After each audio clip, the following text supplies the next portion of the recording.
I'm Dr. Lena Popovic, and after 30 plus years in medical practice, I realised there's a lot missing from modern medicine. Education is more powerful than medication, and our decisions have more impact than our DNA. Today's brain booster is purge yourself of plastic. Why? And what do I mean by that? As you'll hear in today's health headlines, researchers examining brain tissue from people who had passed away found about 1 teaspoon of micro and nanoplastics in their brains. And those who had dementia contained almost triple that amount of plastic. Now, at this stage, we don't know if the plastic caused the dementia, or at least contributed to it, or if a person with dementia has an impaired blood-brain barrier, which makes their brain more likely to absorb plastic after they already have the disease. Either way, my suspicion is that plastics in the brain are not a good thing. So let's go through a few definitions before embarking on a plastic purge. Firstly, I mentioned the term blood-brain barrier. The blood-brain barrier is actually more of a filter than a barrier, and it's made up of cells that line the walls of capillaries, which are tiny blood vessels that course through our brain. And these cells in the walls of the brain capillaries, called endothelial cells, are packed together so tightly that very little can pass between them. Because that's their job, to keep harmful things out of our brain and helpful things inside our brain. And an intact blood-brain barrier is essential for maintaining good brain health. Because if the blood-brain barrier starts to get leaky, i.e. the tight junctions between the endothelial cells start to weaken, as can happen with dementia, stroke, epilepsy, concussion, traumatic brain injuries, brain cancers, type 2 diabetes, high blood pressure, chronic inflammation, then bacteria, viruses, toxins, other chemicals, and microplastics that should not be getting into the brain can sneak in and cause further damage to the brain. That's why it isn't clear what came first. Did the microplastics damage the blood-brain barrier and make their way into the brain before the person was diagnosed with dementia? Or did the person already have dementia, which weakened their blood-brain barrier and made it easier for the plastics to get into the brain? So, what are micro and nanoplastics? Micro and nanoplastics, referred to as MNPs for short, come from man-made plastic, which is absolutely ubiquitous in our current lives. Plastic isn't just a component of things that are obviously recognisable as plastic, like toys, tools, storage containers, cutlery, cars, appliances, shoes. Plastics can also be present in clothing, cosmetics, skin care products, hair care products, pretty much everything. One way to know if something contains plastic is to look on product labels for words like polystyrene, also called styrofoam, polyethylene, nylon, Teflon, polyester, polyvinyl chloride, and polypropylene. Unfortunately, not everything is labelled, but at least it's a start to look for the label. And one of the problems with plastics is that they're not biodegradable. Instead, they break down into smaller and smaller pieces of plastic, which are known as micro and nanoplastics, MNPs. And the difference between micro and nanoplastics isn't just their size. Microplastics are smaller than 5 millimetres or half a centimetre, so smaller than a grain of rice. While nanoplastics are not visible to the naked eye and are less than 1,000 nanometres, i.e. extremely small. And this makes nanoplastics a bigger health risk than microplastics because they're more easily absorbed into our body and they accumulate more readily in our organs. Nanoplastics are also harder to detect, so we could well be underestimating their presence in our body. And nanoplastics are involved in different chemical reactions to microplastics. Now, the way that micro and nanoplastics get into our bodies is through contaminated soil, water, air, food, even makeup. So we can't escape them altogether, but we can try to minimise our exposure in various ways. And here's an acronym I created, yes, another acronym, to help you remember how you can purge yourself of plastic. And the acronym is plastic. If you listen to this podcast regularly, you will soon discover that I really like acronyms, as does your brain, because acronyms make things much easier to remember. So here we go.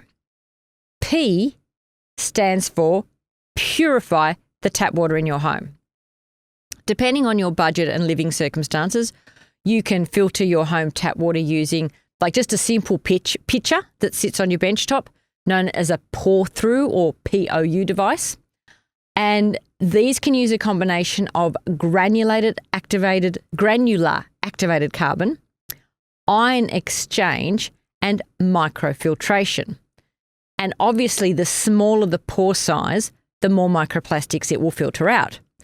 But do your homework before buying anything, because a study in 2023 that compared the performance of different pour-through filters found that those using microfiltration removed 80 to 100% of plastics, but one device that only incorporated granular activated carbon and ion exchange actually resulted in more plastic particles in the water after filtering, because the carbon particles in the filter can be too big to trap microplastics. And if you have a poorly maintained carbon filter, it can shed its own particles, which are called fines, into the water. Ion exchange filters, on the other hand, don't physically filter out microplastics at all. And likewise, if they're not maintained properly, they can also release their own plastic fines. So yes, the whole thing is a nightmare, but bear with me. I've done some of the homework for you because I did it for myself. What are more effective are filters that use either reverse osmosis, and these systems use a semi-permeable membrane with incredibly small pores that physically block a vast majority of microplastics and other contaminants. And also there's filters that use carbon block filters. Unlike granular activated carbon, these are made of compressed carbon with a much more uniform, finer structure, giving them a larger surface area and therefore more effective filtration for both microplastics and other contaminants. Best of all is a combination of technologies. So this could mean a multi-stage filter that uses a sediment pre-filter, a carbon block filter, and a reverse osmosis membrane to tackle both larger particles and microplastics. The message is just do the best you can in finding one that suits your needs and budget. If you own your own house and can afford it, you might like to consider a filter installed under your sink or to your sink, or a whole home filter. Obviously, these are more comprehensive. They remove a wider range of contaminants, but they're also a lot more expensive. I'll leave you to think about what's most appropriate for you. And while we're on the subject of water, don't buy and drink water in plastic bottles. That alone will reduce your plastic consumption significantly. So that's the P in plastic in the acronym. Purify your water. L in the acronym plastic stands for limit, if not eliminate, processed foods. Because so many processed foods are contaminated with really high levels of plastics. For example, chicken nuggets contain about 30 times more microplastics than unprocessed chicken breast. Where on earth do all the plastics come from? Machinery, conveyor belts, workers' clothing, packaging. As if you needed another reason to quit junk food. Also, limit ordering takeaway coffee in paper cups, because testing of 90 commercial disposable cups showed substantial release of plastic debris into your coffee. Yuck. Ask if your coffee shop will let you bring your own coffee mug to the store. I used to do this before COVID, but then everything changed. So now I'm trying to find a coffee shop that will accept customers' mugs, but I am struggling. But maybe until then, just sit and sip your coffee at a cafe, which I'm also trying to do rather than take it away. But I know we live busy lives. This is all about just doing the best you can under the circumstances. Also limit use of non-stick pans, because many of them contain what are known as forever chemicals like PFAS and PFOA. And if the non-stick coating is scratched or damaged, it can release small particles into your food. Now, PFAS and PFOA are not plastics, but they're also raising health concerns. From what we know to date, probably the healthiest cookware options are pots and pans made from cast iron, stainless steel, glass, and 100% ceramic because they're non-reactive and won't leach harmful chemicals into food. If you really want a non-stick option, go for a ceramic-coated pan that is certified PFAS and PFOA free and replace the pan if the surface becomes scratched or worn. Okay. A in plastic stands for avoid cosmetics that contain microbeads. Also check the ingredients on personal care products for all the poly products that I listed earlier. Polystyrene, polyethylene, polypropylene. Avoid this is a big one, avoid microwaving or heating food in plastic containers because this can substantially increase microplastic release into your food, and also avoid using plastic wrap to cover your food. S in plastic stands for swap plastic cutting boards, utensils, and cutlery for wooden or bamboo chopping boards and stainless steel cutlery.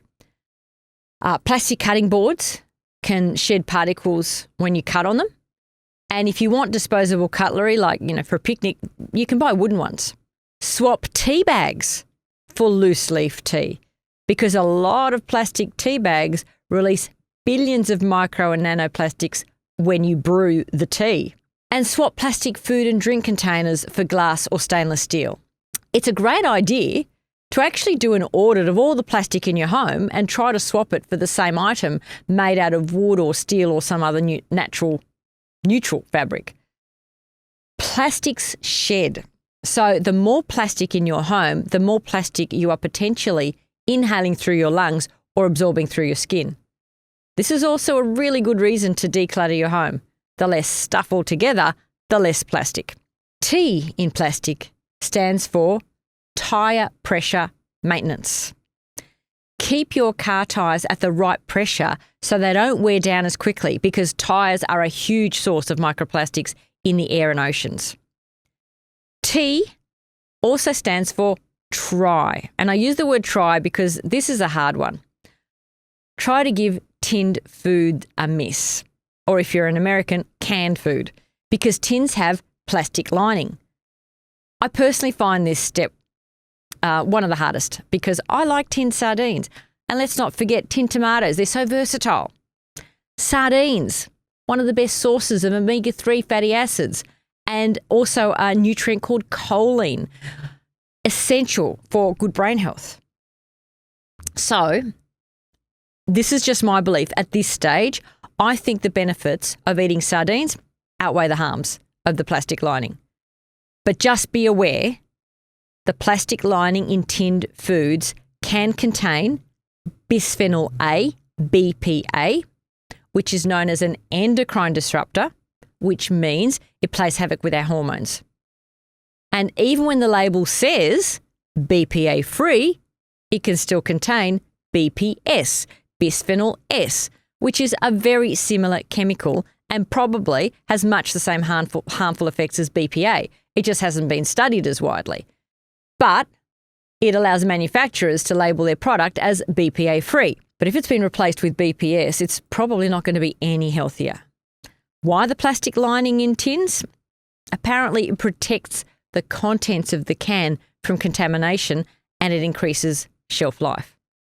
I in plastic stands for invest in a HEPA air purifier for your home because this will capture microplastics from the air. Air purifiers have even been found to lower blood pressure, which we can discuss on another podcast. Be aware, dust in the home can contain microplastics, so clean and vacuum frequently. Obviously, vacuuming is more effective than sweeping, and use a cloth, to actually remove the dust, even a damp cloth, rather than those stupid feather dusters that just dislodge the dust into the air, so you've done yourself no favours.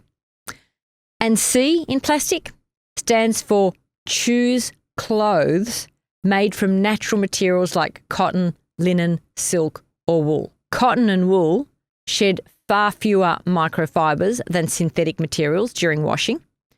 But if you do have synthetic clothing, just wash it as infrequently as possible to reduce the plastic shedding. And also dry your clothes the old-fashioned way, on an outdoor clothesline rather than using a machine dryer. And if you live in a wet climate, then you can get those indoor racks that you can just hang your clothes over. C also stands for choose seafood that contains smaller amounts of microplastics, or at least vary the seafood that you eat. Seafood with the highest levels of plastics tend to be your shellfish, prawns, mussels, oysters, scallops, and large bottom-feeding fish. I know, the most delicious seafood. The reason that mollusks tend to have particularly high levels of microplastics is because they filter large volumes of water to find food, so they catch the microplastics in the water. Having said that, the health benefits of eating oysters and other seafood probably, not definitely, and maybe it's wishful thinking on my part, but I think they still probably outweigh the risks posed by the microplastics they contain. At least that's my thinking at this point in time, like with the sardines. I might well change my mind in a few years, but let's face it, plastics are everywhere and we need to eat something. And it's certainly better than eating processed food. What I try to do to mitigate this is eat different kinds of seafood every week so that if one type does contain more plastic, I'm not exposed to it on a regular basis. Okay, that's a tough brain booster, and it's not even an exhaustive list of what we can do to reduce our exposure to plastics, but it's a really good start. I'm encouraged by the Chinese proverb, "The person who moves mountains, including plastic ones, begins by carrying away small stones." Today's health headline is, "There's a spoonful of plastic in your brain." According to a study published in Nature Medicine in December 2024, our brains contain a spoonful of plastic. Really?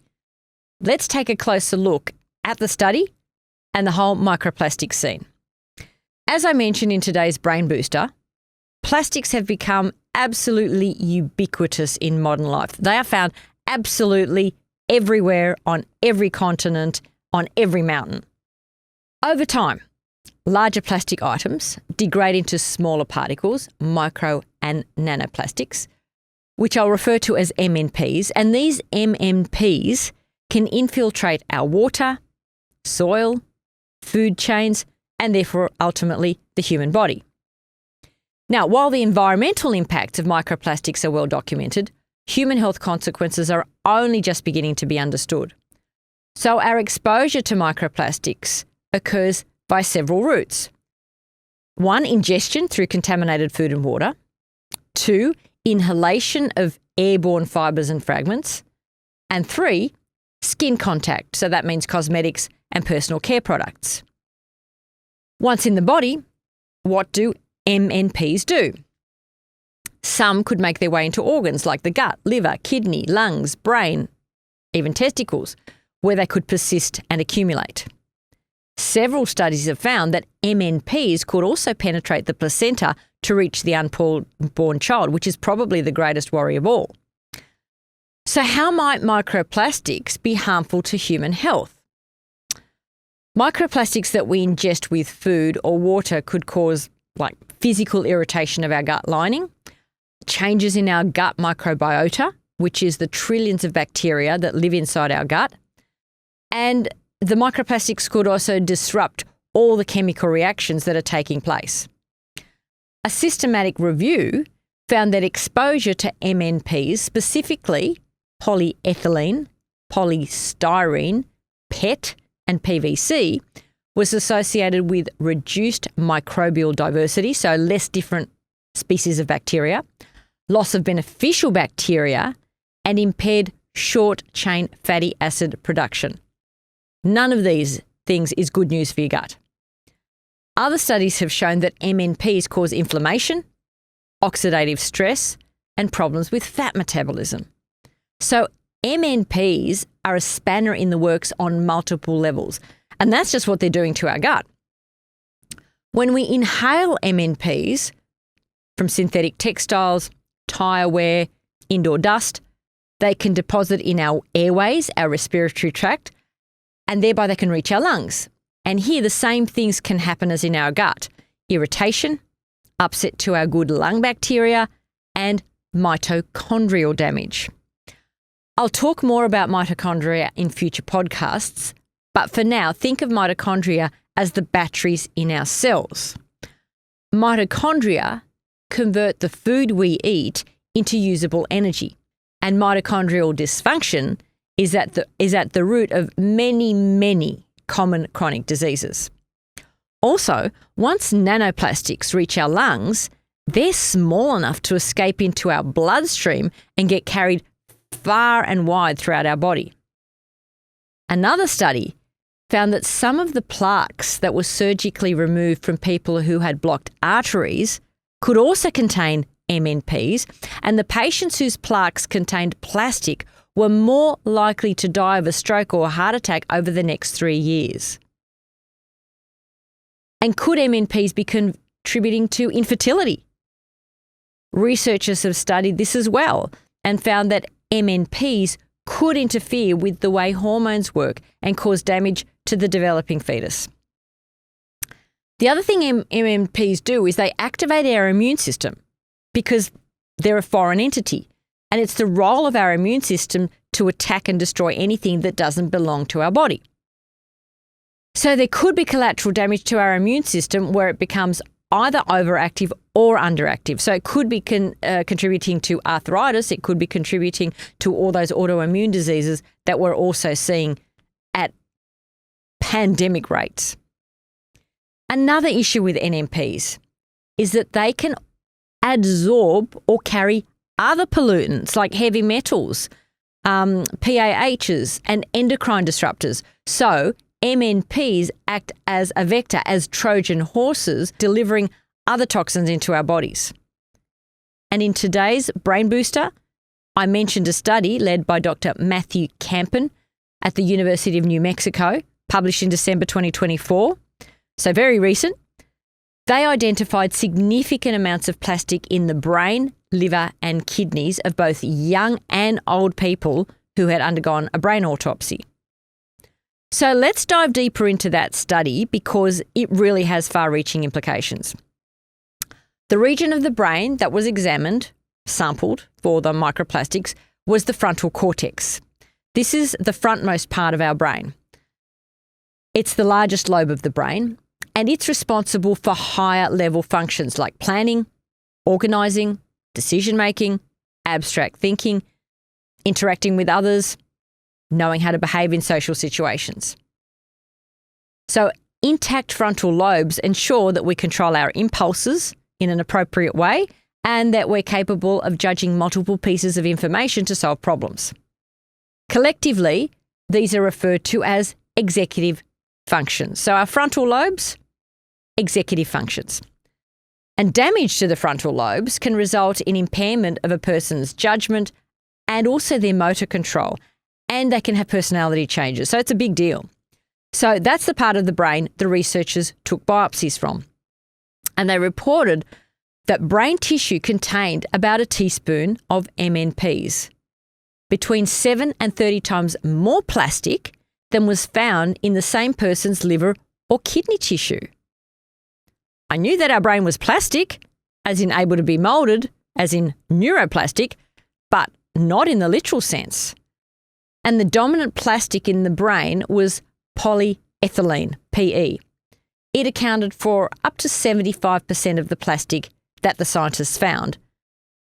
And what was also very telling was that the samples from people who had died in 2024 had 50% more plastic than tissues taken from people who had died in 2016.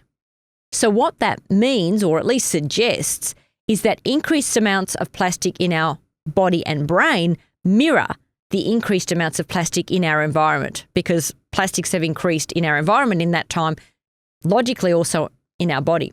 The one thing that was most surprising, to me at any rate, was that age didn't influence the amount of plastic in a person's brain. Young people who died in the same year as older people had just as much plastic in their brain. So that could mean, hopefully, that we're able to eliminate plastics from our bodies, that it doesn't just keep building up the older we get. That's good news. I hope that's the case. Of particular interest is that the same study found markedly high MNP concentrations, 3 to 10 times more plastic, in brains from individuals with dementia, Alzheimer's and vascular dementia, and other dementias, compared to people without the disease. Now, it's easy to jump to the conclusion that the plastic caused the dementia. But as I said in today's Brain Booster, the brain of a person with dementia might just be more vulnerable to absorbing plastic. So for the time being, this has to remain a chicken and egg scenario. And it's actually a good brain boosting exercise to examine the arguments for and against plastic being the initiating cause. So, how might plastic in the brain be contributing to the malfunction and death of brain cells? Because that's what's happening in dementia.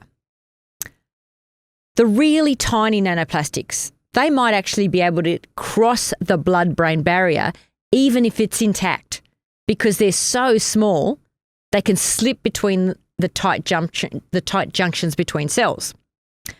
Nanoplastics could also enter the brain through the olfactory nerve, that's via your nose, because it has direct access to your brain.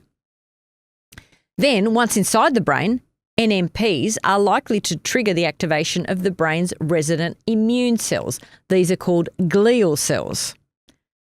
And together with inflammation and oxidative stress, which damages neurons and impairs communication between them, this could be a big source of the damage. And in fact, this is what was found to happen in animals that had polystyrene MNPs put into their brains. Some studies also suggest that nanoplastics could provide a surface for the aggregation of misfolded proteins like amyloid beta, which is one of the hallmarks of Alzheimer's. And another potential mechanism is MNPs lodged in the walls of brain blood vessels could impair blood flow, so the brain isn't getting the oxygen and nutrients it needs. And it also means that plastics could get in the way of other toxins being carried out of the brain. Now, one more absolutely intriguing and unsettling study showed that in addition to all the harms I've just discussed, microplastics in wastewater could be contributing to increasing numbers of antibiotic-resistant bacteria. How? Wastewater treatment plants are an absolute swimming pool of microorganisms, all sorts of chemicals, and of course microplastics. That's why the water has to be treated. And the microorganisms, bacteria, fungi, they can use the microplastics as a habitat by forming this slimy, sticky biofilm. In fact, a single 5 millimetre, half centimetre piece of plastic can house thousands of different bacterial species, which then interact with each other and exchange genes that confer antibiotic resistance. Who would have thought? So we could be seeing more and more superbugs. This is bacteria, bugs that don't respond to antibiotics because their friends have passed on genes that protect them. So, to conclude this headline, it's certainly biologically plausible that micro and nanoplastics are a hazard to human health in multiple different ways, with multi-organ risk, multiple routes of exposure, and multiple mechanisms of harm. Luckily, after listening to today's Brain Booster, you at least know how to purge yourself of plastic. This brings us to what's missing from modern medicine in relation to micro and nanoplastics. What's missing is conclusive evidence for the specific harms of plastics and definitive advice about what we can do once plastics have made their way into our body. And it is really important to recognise what we don't yet know, because jumping to conclusions getting into a panic could just take us down an unhelpful path. So, firstly, although there are many cell and animal studies, big human population studies linking microplastic exposure to clearly delineated health outcomes and diseases are sparse.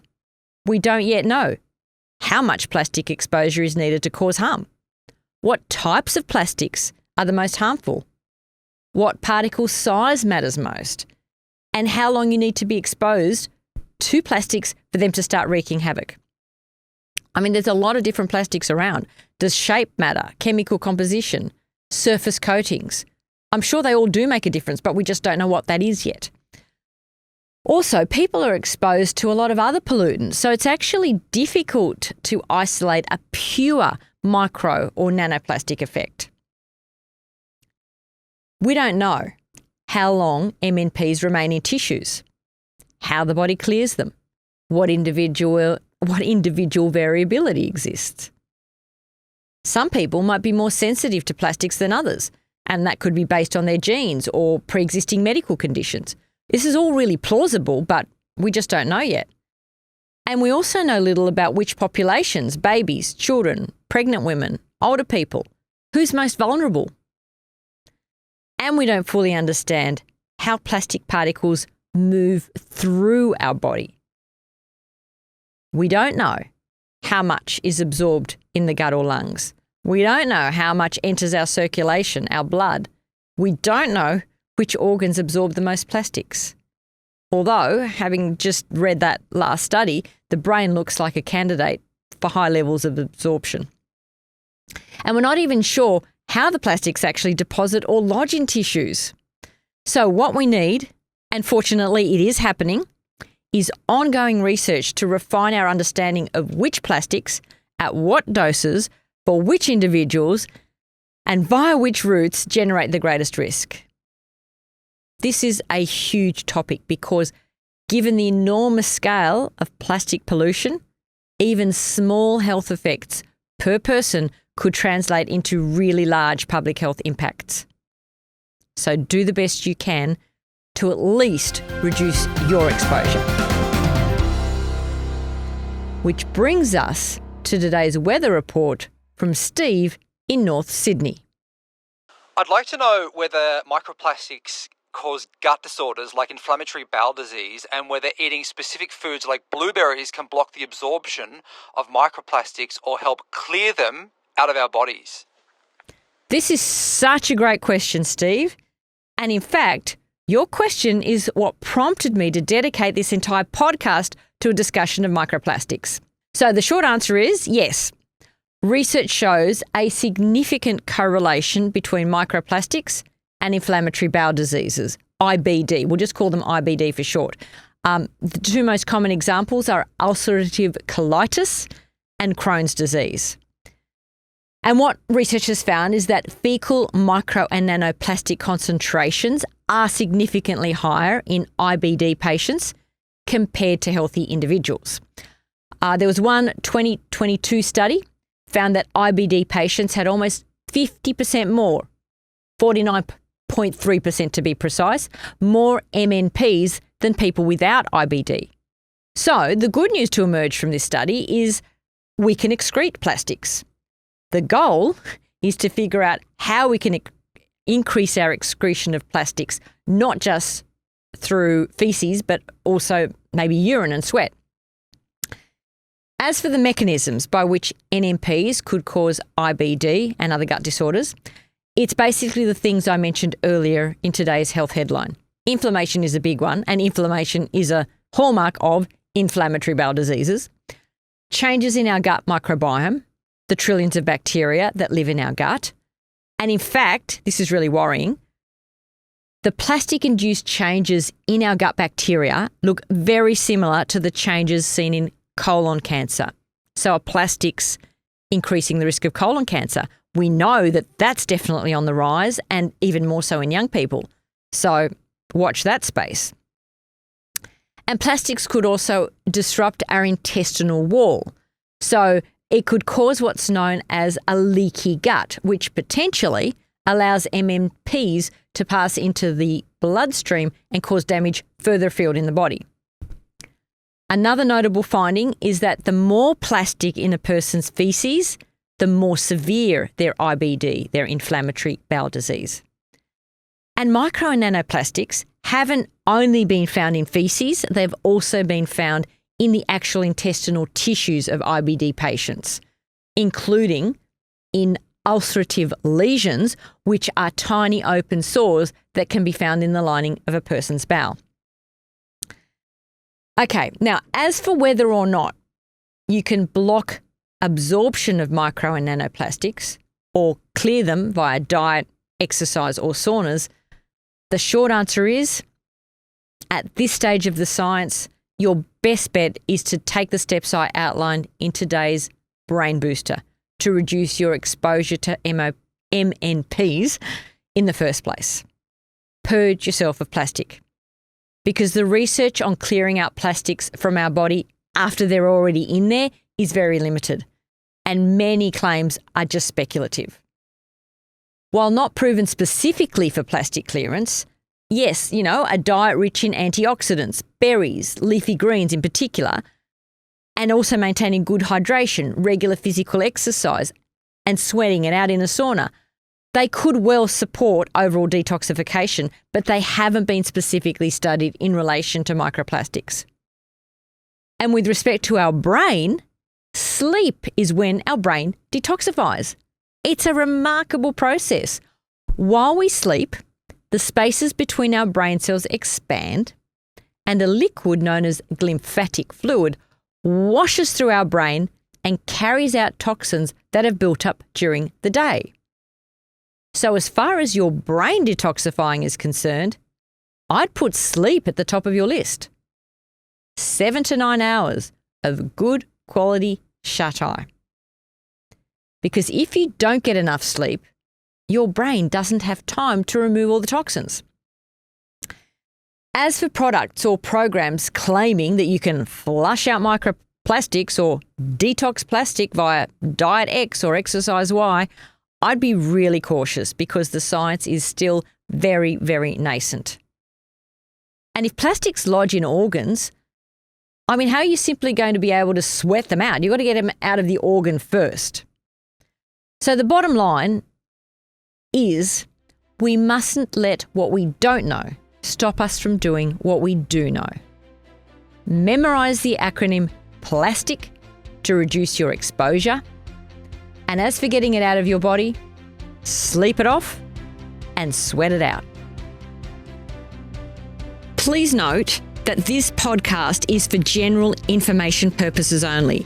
It does not constitute medical advice and is not intended to provide specific guidance for any particular situation. The use of this information is at the viewer and listener's own risk and is not a substitute for consulting a healthcare provider.